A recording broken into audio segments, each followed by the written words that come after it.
नमस्कार दोस्तों, राधे राधे, जय श्री कृष्णा। दोस्तों, शिव जी की कृपा पाने के लिए करें प्रदोष व्रत और इसकी पावन कथा अवश्य सुने। प्राचीन काल में एक गरीब पुजारी हुआ करता था। उस पुजारी की मृत्यु के बाद उसकी विधवा पत्नी अपने भरण पोषण के लिए पुत्र को साथ लेकर भीख मांगती हुई शाम तक घर वापस आती थी। एक दिन उसकी मुलाकात विदर्भ देश के राजकुमार से हुई, जो कि अपने पिता की मृत्यु के बाद दर दर भटकने लगा था। उसकी यह हालत पुजारी की पत्नी से देखी नहीं गई। वह उस राजकुमार को अपने साथ अपने घर ले आई और पुत्र जैसा रखने लगी।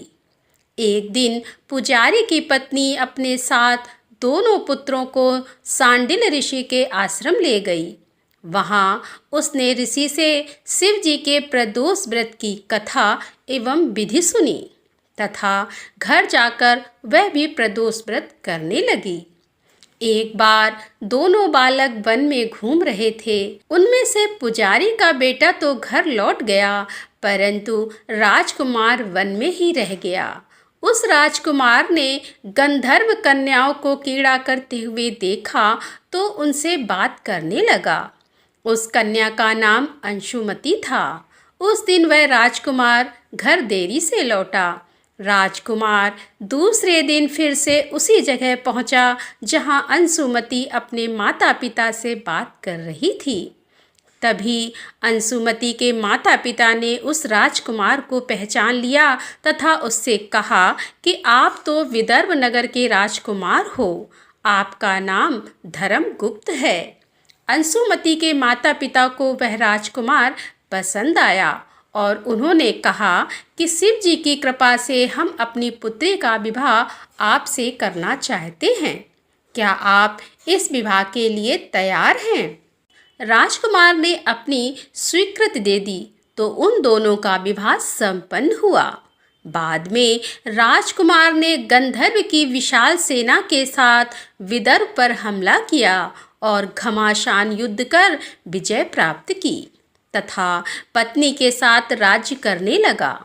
वहां उस महल में वह पुजारी की पत्नी और पुत्र को आदर के साथ ले आया तथा साथ रखने लगा। पुजारी की पत्नी तथा पुत्र के सभी दुख व दरिद्रता दूर हो गई और वे सुख से अपना जीवन व्यतीत करने लगे। एक दिन अंशुमति ने राजकुमार से इन सभी बातों के पीछे का कारण और रहस्य पूछा।